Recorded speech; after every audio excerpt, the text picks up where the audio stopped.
আইএলটিএসটা শুধুমাত্র যে বাইরে আসার জন্যই তা না কিন্তু, কারণ থিংস আর গেটিং গ্লোবালাইজড। মাথায় রাখতে হবে যে এখন বিশ্বায়নের সময়। আলটিমেটলি কয়েকদিন পরে আপনার একটা দুবাইয়ের ডেলিগেটের সাথে কথা বলতে হবে, একটা ইউরোপিয়ান ডেলিগেট একটা ইউরোপিয়ান কলিগের সাথে কথা বলতে হতে পারে। You have to be smart enough. আমি যদি আপনার কোম্পানির মালিক হই, আমি যদি দেখি যে আপনি ইংলিশে পারেন না বা কথা বলার আগে 10 বার চিন্তা করেন, আপনার ডিগ্রি হচ্ছে কি আপনি আইবিএর এমবিএ গ্র্যাজুয়েট বিবিএ এমবিএ করা, আমি তো আপনাকে রাখবো না এখানে, আমার তো এখানে কমিউনিকেট করানো লাগবে।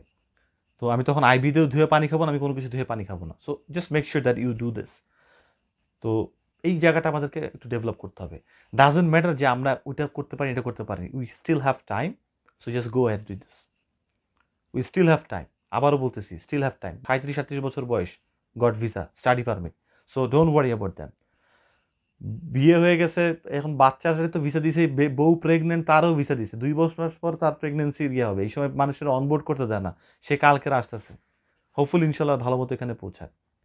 সো এই টাইমটা না মিস করেন না, এই টাইমটা মিস করেন না। At least work hard.